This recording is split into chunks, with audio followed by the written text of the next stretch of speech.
I don't know what happened in the last 24 to 48 hours, but in case you didn't see, Eric Bischoff is no longer an executive director in charge of SmackDown. Now, I actually think this is quite sad. I think it's quite unfortunate because you don't know, Eric Bischoff did move his entire family. He moved his house, he moved his life to Stamford, Connecticut for this job.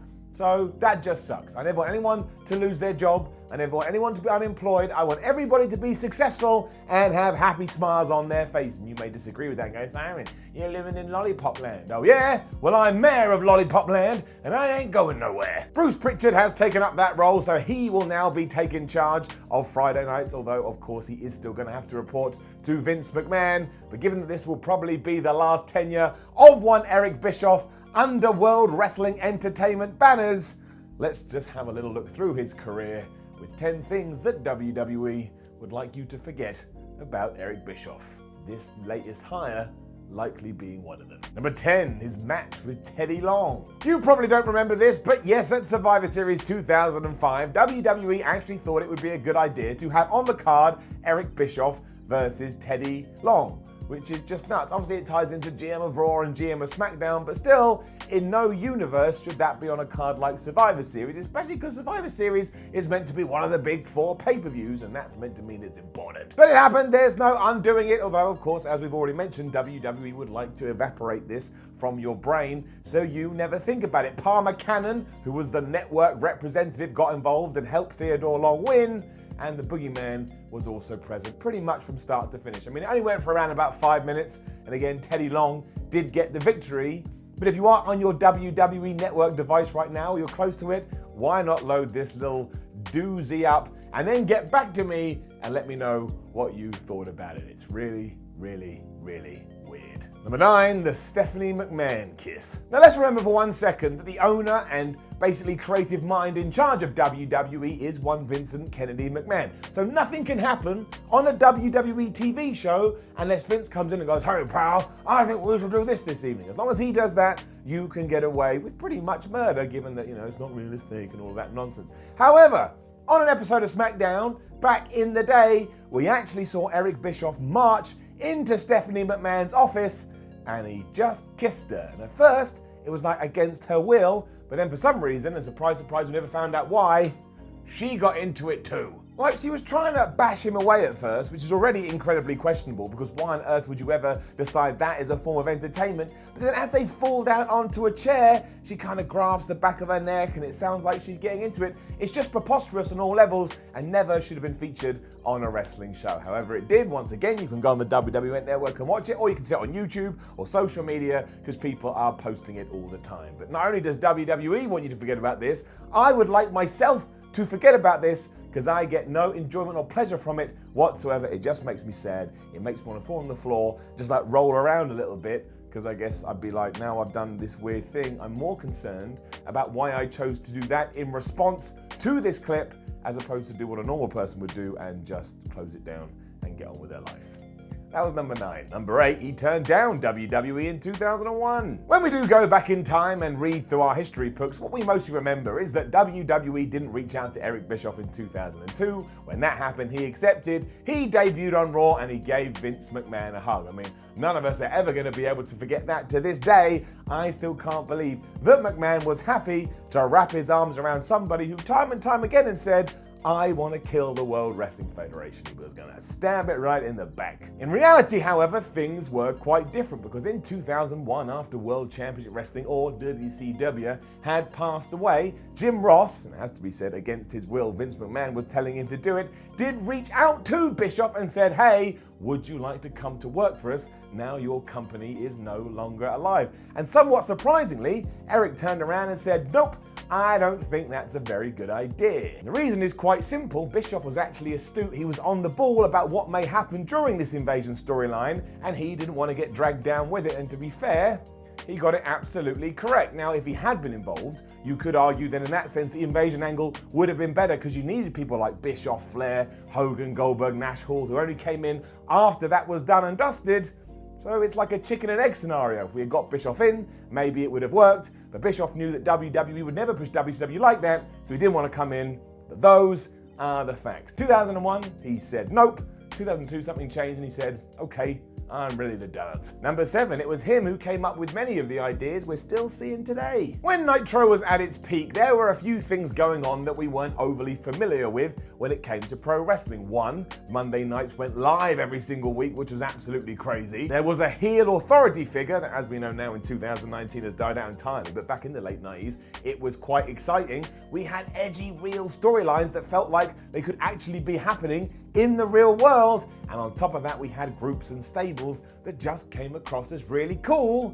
Of course, I am referring to the New World Order, the NWO. Now, while arguably WWE made the best of this situation, let's call a spade a spade. When Nitro was going live week to week, Raw wasn't. Some Raws got pre-taped. That's when Eric Bischoff started giving away the results to Raw. So Vince McMahon went, right, we've got to change this. Now we have to go live every week too. Obviously, McMahon himself also became a heel authority figure. And while Shawn Michaels and Triple H were pushing for this attitude edge they felt the company needed, the NWO did come first, and then DX sprouted out after that. Probably because, once again, Vinny Boy saw what was going on across the pond and went, yeah, it makes sense.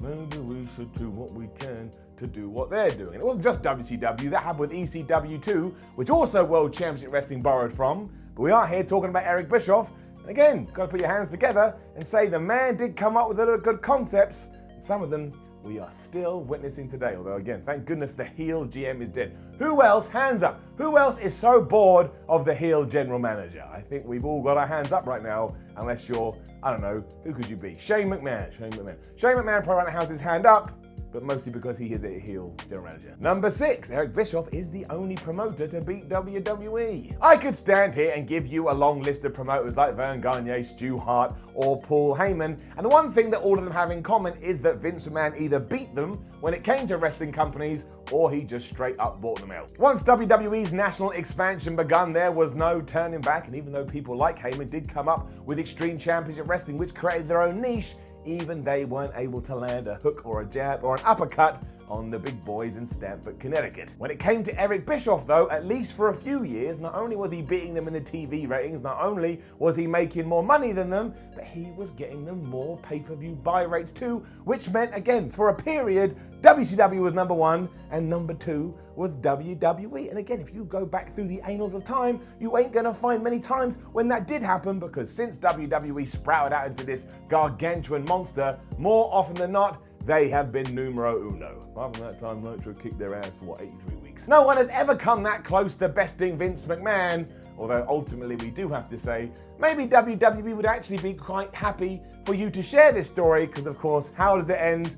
With Vince winning once more. You gotta kind of respect that. He stuck to his guns, he did what he had to do, and he remained on top. And now, we've kind of got that going on again with AEW. I mean, they're never gonna beat WWE financially, or at least not for a damn good while. WCW will take this place for a long ass time to come. Number 5, HLA. In the mid-2000s, WWE was desperately trying to think of a way to keep the Attitude Era alive, even though that period was dead and buried. So somebody came up with this idea that we should do HLA, and if you're not familiar with that time period in wrestling, it does indeed stand for Hot Lesbian Action. Eric Bischoff would come out to the ring, he would say that he knew what the fans wanted, he'd then get 2 women to stand in the square circle, and they would just kiss.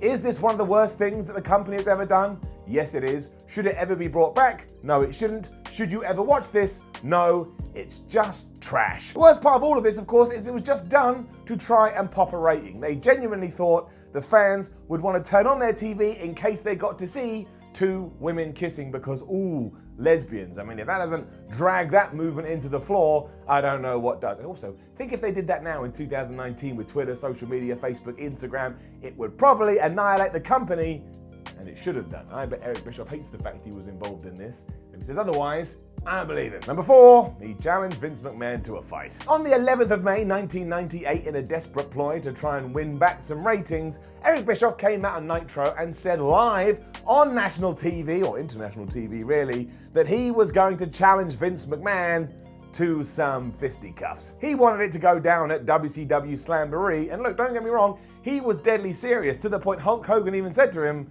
Eric, man, don't do this. He'll turn up, Vince McMahon crazy, and he gonna kick your ass. This didn't happen because McMahon isn't stupid. It was pretty obvious the only reason Bischoff was doing this because he knew everybody would tune into that pay-per-view to see Vince McMahon fight Eric Bischoff. I mean, if they did it now, I'd probably still be intrigued. So in 1998, my mind would have exploded with joy. Vince didn't appreciate any of this either because he knew he couldn't wage war in this sense, but like the manhood side of him kind of inclined him to turn up and, like I say, put a boot up Eric Bischoff's rectum. This was never going to happen. There was no way. It's like if you had, you would have just been burying your own product or basically putting eyes onto WCW, which is why now Vince McMahon and WWE probably don't want you to remember this or talk about it. It was kind of a good idea by Eric Bischoff. It did get people talking.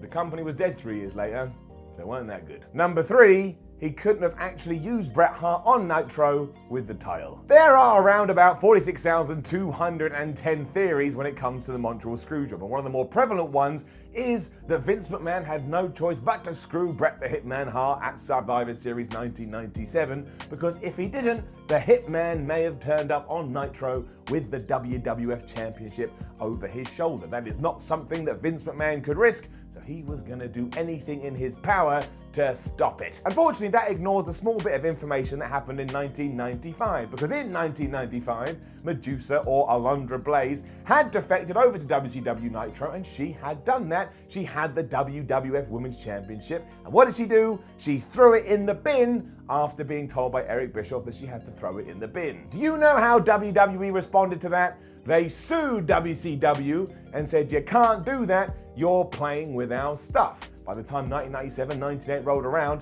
that court case was still going on, there was litigation there, so in no world was Eric Bischoff ever going to do it again, because WWE lawyers would have jumped on that and went, see, they're doing it again, we want to sue them out the caboodle. On top of that, Bischoff had even changed the contract with Bret to say, look, you can just stay on WWE TV for an extra week so you can get rid of this gold, then come across and we can start anew. That's the facts. I'm just delivering them to you. Don't shoot the messenger, but it does certainly seem to suggest that at no point was Bret Hart ever going to turn up on Nitro wearing WWE merchandise or WWE trademarks or WWE anything. Number 2, it was right to fire Steve Austin. Going back to the start of this video, I would never support anyone being fired or losing their job. I don't think it's cool, and we've already talked about Lollipop Town or Lollipop Land, whatever the hell I'm the mayor of.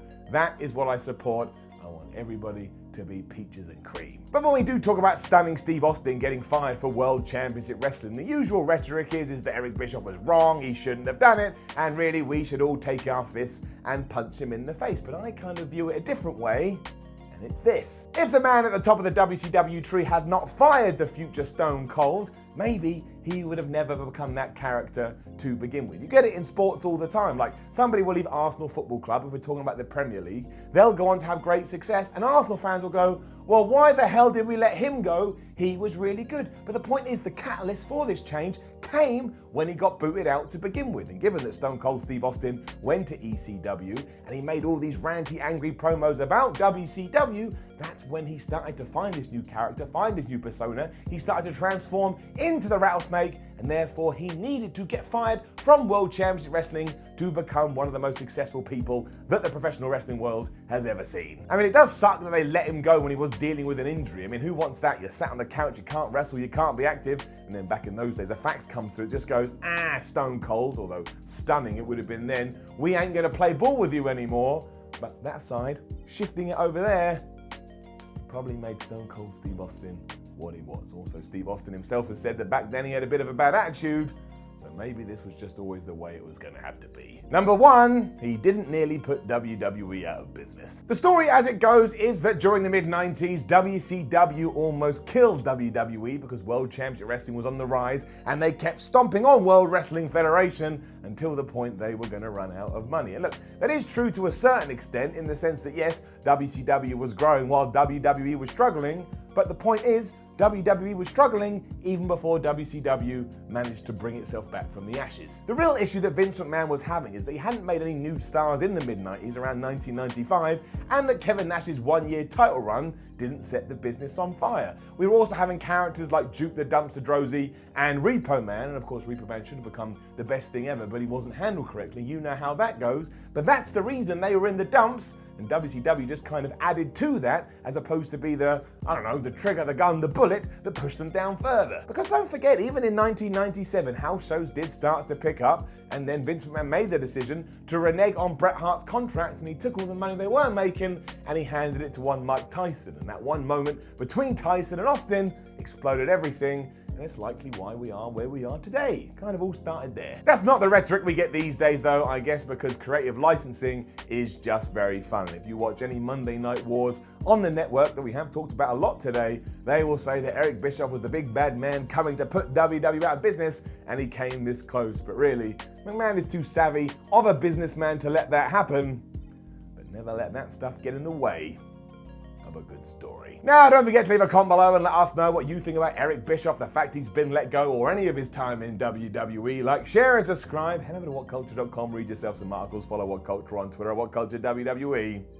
Watch more videos here on What Culture Wrestling. My name is Simon Miller from What Culture. Thank you very much for watching, and I'll see ya when I see ya.